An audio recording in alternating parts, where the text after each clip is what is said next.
د مهربان خدای پر سپیڅلي نامه د کابل نیوز د لیدونکو السلام علیکم په دې هیله چې ښه وخت ولرئ. درنو لیدونکو، د ولسمشرۍ لپاره د نوماندانو د سیالیو نیټه پای ته ورسېدله او اوس دغه نوماندان د سکوت په حالت کې دي.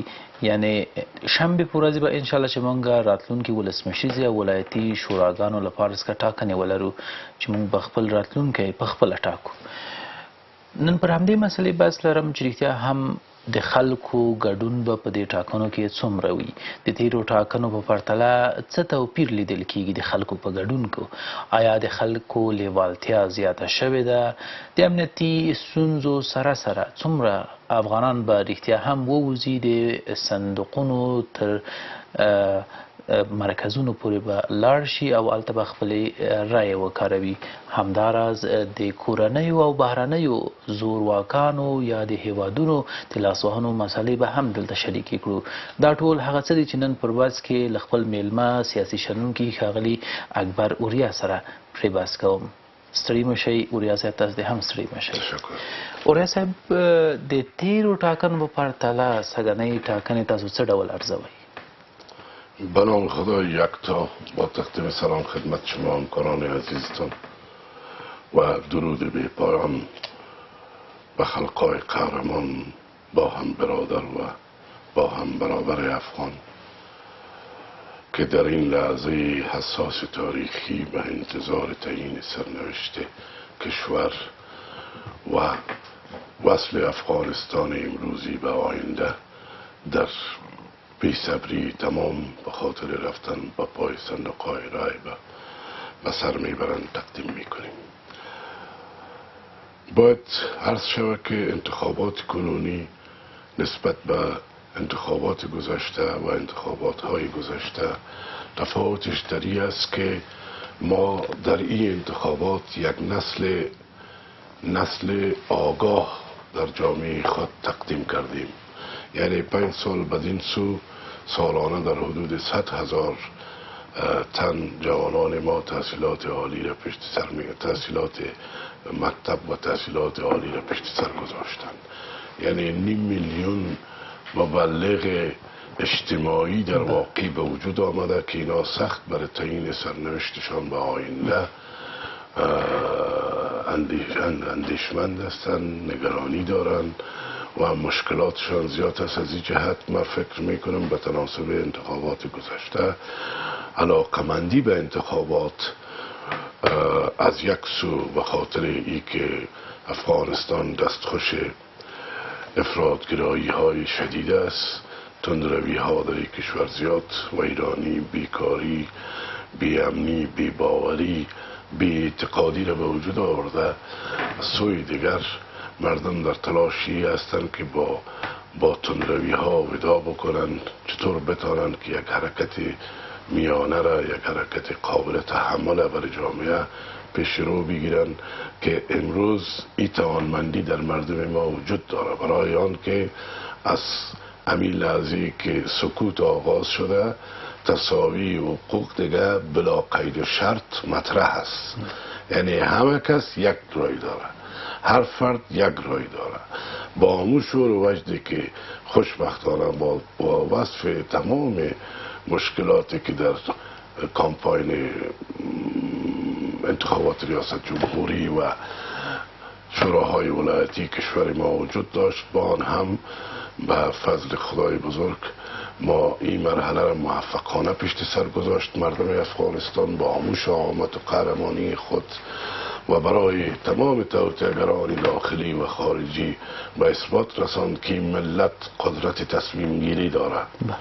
بنابراین کامپاین کردن، شور و وجد ایجاد کردن، از کاندیداهای محترم پذیرایی کردن، هم صدایی و هم نوایی کردن به خاطر وعده هایی که افغانستان رهایی ببخشه از افراط و عقب ماندگی شدید اقتصادی و اجتماعی به سوی یک افغانستان سعادتمند و بارف. یو لوی توپیر خو به دا وي چې د خلکو لیوالتیا رښتیا هم سږنیو ټاکنو ته ډیره ده. د دې ترڅنګ یو ګواښ چې دغه امنیتي ننګونې دي. څه فکر کوئ چې امنیتي برخه کې موږ خطوب سره مخ یو یا خدای نخواسته د تیرو ټاکنو په پرتله امنیتي ننګونې ډېرې دي سږکال؟ خب در مورد موانع یا تهدیدات امنیتی باید هر شود که فکر میکنم تهدیداتی که در دوره پیشتر بود کاهش یافته. دوره پیشتر ما در انتخابات ما به مسابقه یک کاندیدای ریاست جمهوری به خاطر دارم ما مشکلات بسیار بزرگ داشتیم از لحاظ امنیتی و چون اون وقت تازه بود و قدر زیاد لمس نمیشد به این تناسبی که آل تهدیدات امنیتی سازی که کمتر بوده و قوت‌های مسلح افغانستان در روز انتخابات در انتخابات گذشته و اثبات رساندن که توانایی تأمین امنیت دارند، در حالی که 5 سالی که گذشته او وقت اصلا ما قوت‌های مسلح بسیار با تجربه نداشتیم و حال به فضل خدا بسیار ما نیروهای مسلح با تجربه، با اراده، با انگیزه تر داریم به خاطر دفاع، به خاطر امنیت، به خاطر تحقق آرمان‌های ملی، به خاطر برگزاری پروسه های ملی از تجارب بیشتر برخوردار از قوت‌ها.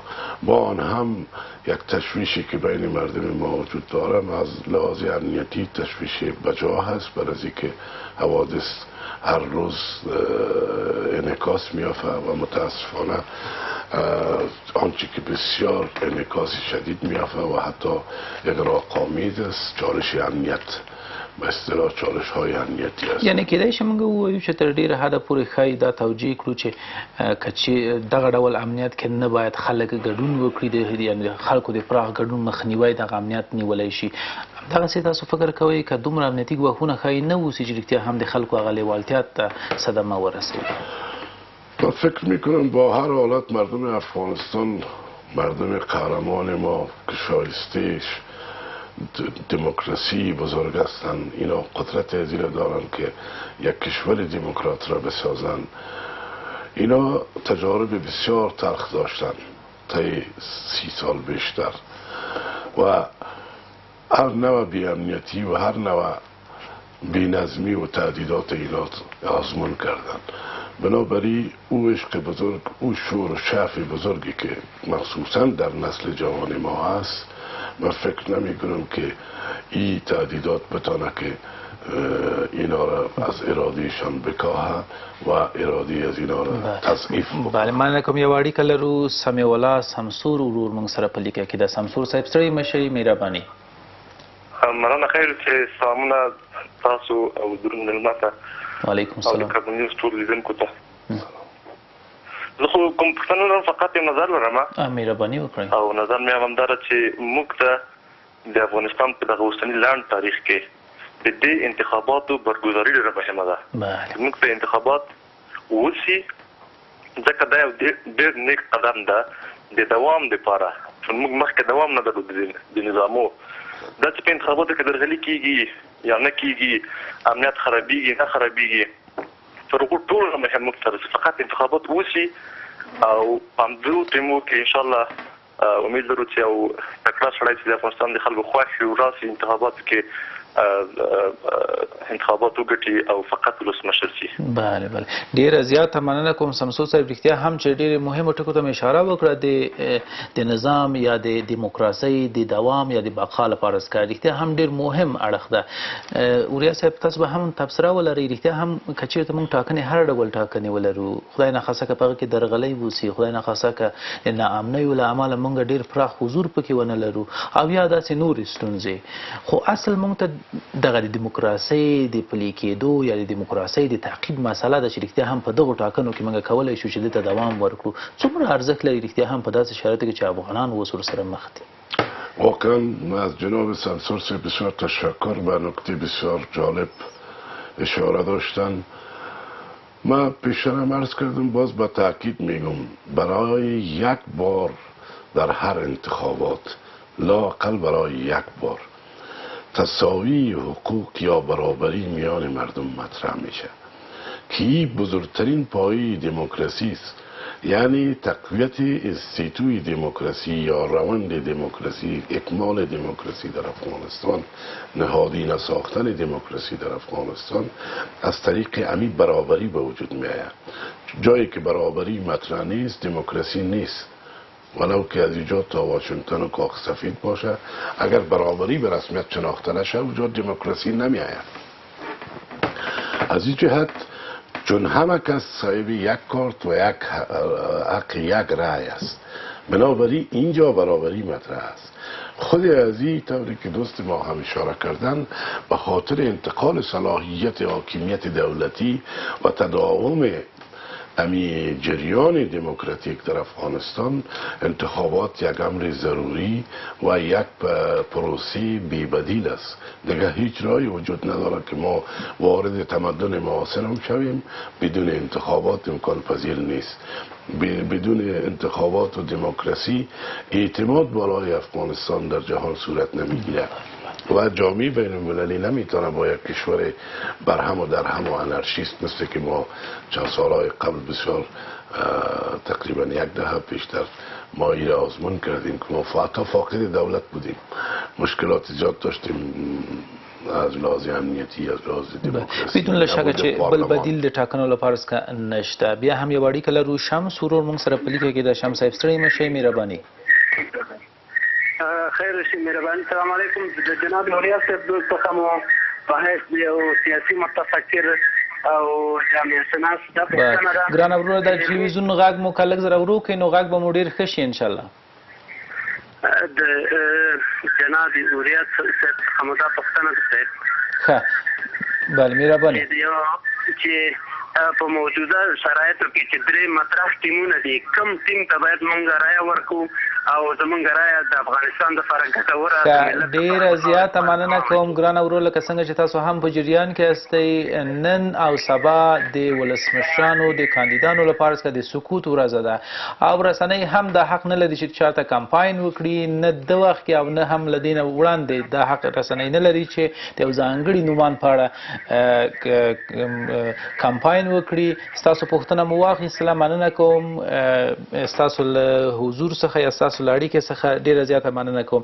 بیا هم راځم اوریا صاحب، د همغه د دیموکراسۍ د دوام یا د تداوم لپاره څخه په داسې اساسو شرایطو کې چې د تحول لسیزې لپاره څخه موږ ښایي چې دننه شو د بهرنیو هیوادونو د مرستو لپاره څخه دا د دیموکراسۍ تمثیل څومره مهم د افغانانو لپاره څخه؟ ما از دوست محترم تشکر میکنم. ما به مسابقه کمپاین انتخاباتی چیزی نمیگم، اما سوالشان بسیار سوال اساسی است. رای آنجایی باید داد که به ناهنجاری های وضع موجود پایان ببخشه. این حق مسلمشان است و حتی در روز انتخابات هم آدم میتونه. این کمپاین نیست، این یک چی است، همکاری است. زما دعوه و مشخصا نوعی چې چاته رای باید ورکړل شي، کوم ټیم ته باید رای ورکړل شي که وضعیت موجود را بتونه تحول بده به جهت مثبت و عادلانه بسازه زندگی مردم افغانستان. آمدیم بالای این مطلب که روابط بین المللی ما را دموکراسی چقدر تحت شعاع قرار میده. سوال شما در امی عرصه میچرخه.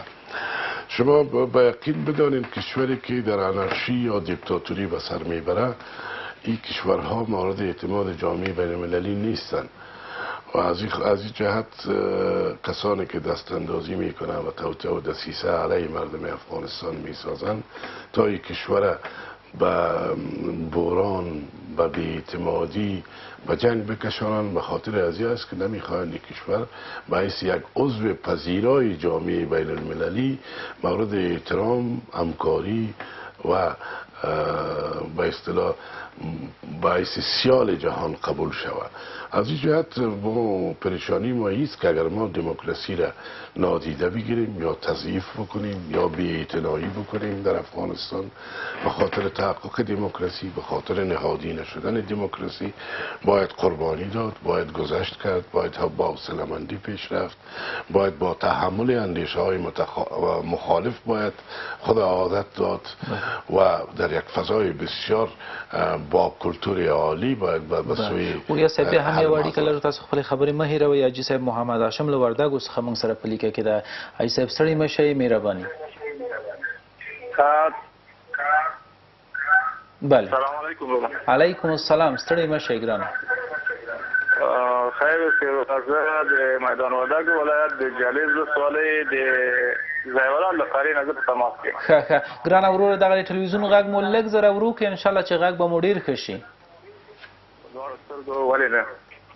زه صرف یو نظر دغه د وطنوالو ته ورکوم د انتخاباتو په اړه باندې. څو کاله مخکې انتخابات په دغه ساحه کې ډېر ناامني و، طالبان وتلي وو، د لارې کوڅې ته خلک ته نیولې که هر چا ګوته موږ شنه ولیدله نو دا به موږ یې ګوته پرې کوو. خو موږ راټول شو دې لارې ته ولاړو، خو همدغسې تر یوې بجې معطل کړي وو، څوک نه. خو کله چې اقدام وکړو، همت هم وکړو، ټول حرکت وکړو، یودم د انتخاباتو هغه د مرکز په طرف باندې لاړو، ټول په یو ځای باندې اقدام وکړو، لاړو هغه یې واچولې، بېرته راتاسو نه یې د چا ګوته قطع کړه او نه کوم شی وکړي، یو تهدید ته دوی کوي. خو که ټول وطنوال دغه اقدام وکړي او دغه یو رئیس جمهور چې هر څوک وي چې موږ افغانان په دغه باندې عادت وکړو او دغه خپل یو منتخب رئیس جمهور انتخاب کړو. خو که یو رئیس جمهور موږ ته تر 15 کالو خدمت ونه کړي، خو یو بل به را پیدا شي، بیا به بل راته وکړي، بل به راته را پیدا شي، بل به وکړي. ډیره زیاته مننه کوم. بله ډیره زیاته مننه کوم حاجي صاحب. رښتیا هم چې مهمه مسله ده، د ناامنیو سره سره باید افغانان قرباني ورکړي، که څه هم د هغوی ګوتې پرې شي، که څه هم د هغوی شونډې او یا هم د هغوی پوزې پرې شي، خو افغانان باید دغه تمثیل وکړي تر څو هغه سوکاله ژوند ته ورسیږي چې راتلونکو لسیزو یا راتلونکو 10 یا 15 کلونو وروسته موږ هغه ډول نظام ولرو چې موږ باید ولرو. اوریا صاحب ښه ټکو ته اشاره وکړه چې د ناامنیو سره سره بیا هم تر 1 بجې پورې موږ هلته تم وساتل شو او دا یې اخترونه راکړل چې چېرته تاسو ګډون وکړئ نو ستاسو ګوتې به پرې شي. په دې معنا که د هر چا ګوته د شنه وه نو هغه به ګوته پرې کېږي.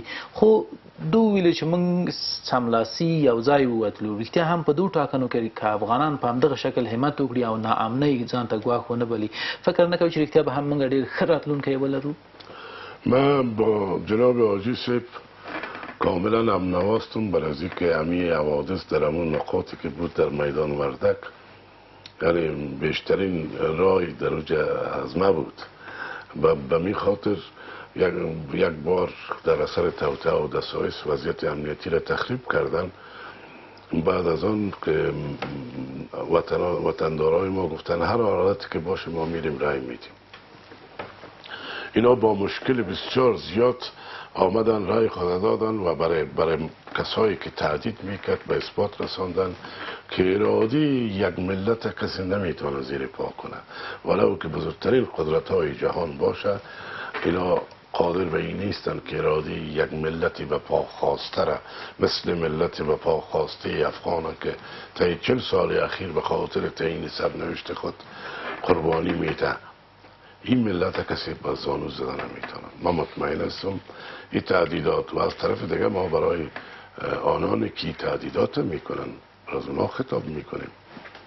در صورتی که شما مردمتان اجازه نمیتین که تعیین سرنوشت خود بکنن، پس چی نوع مناسبت با این کشور دارین؟ چی نوع مناسبت با این مردم دارین که اینا حق تعیین سرنوشت خدا نداشته باشند؟ پس شما هیچ از این ملت نیستین، از این کشور نیستین و انتظار سرنوشت بسیار شومه بکشین. در حالی که در برابر مردم خود ایستادن کار بسیار خطرناک است. ډېر زیات مننه. بیا هم یو اړیکه لرو. کاموال صاحب موږ سره په لیکه کې ده. کاموال صاحب ستړي مه شئ، مهرباني. یو دنیا مننه حاجي صاحب، الله دې روغ جوړ لره ژوندی اوسې او خپل احترامات او سلامونه د ننګرهار د ډېرې ګلونو سره تاسو تقدیموم. وعلیکم السلام. ستړي مه شئ. دنیا سره اخلاص نو خدای دې وکړي چې روغ او دې وکړي او صحتمند شي او ډېره ښه موضوع هم ټاکلې ده. البته که څومره خبرې په دې موضوع باندې وشي بیا هم سمې دي، خو د دې وخت انتظار نه بعد داسې ورځ را رسېدلې ده چې یو دا به ایښودل کېږي او وایي تاسې دغه فرهنګ د انتخاباتو داسې 100 کاله مخکې د منډې خاورې ته راغلی دی، د دې غني فرهنګ نه موږ استفاده کړې وه.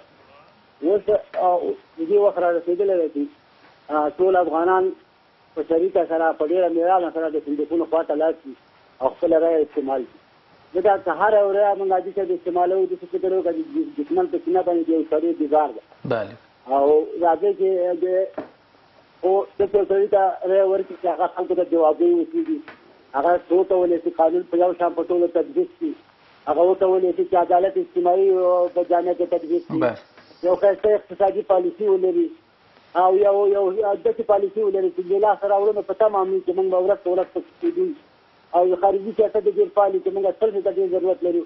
نو دغه ټولې خبرې دي انشاءالله چې یو کلي تحول به راځي او افغانان په دې په همدې انتظار دي چې یو کلي تحول راشي او دغه فساد رشوت زورواکي دا ټوله د منځه لاړه شي او خلک وکولی شي چې په فساد سره یعنې د دې په دې امید باندې چې نور ماشوم را نه شي چې زموږ کور ته چې زموږ مکتب یې وسوځو په ژړا باندې او په دې تمه چې نور ماشوم زموږ کور ته را نه شي چې زموږ د مکتب مخکې انتحار وشو یا دومره خلک ووژل شو او ټول افغانان ډېر سړېدلي دي ډېر ځورېدلي دي حاجي صاحب او د 10 کالو دم دومره ځپلي دي نور یو شي توان هم نه لري او تاسو یې دغه ډېرې نښانیانې موږ په دې انتخاباتو کې ولیدې. وګورئ په ټولو عکسونو کې هېڅ عکس ته چا توهین نه ده کړی، چا پرې خټې نه دي شیندلي یا چا لاس کولی نه ده.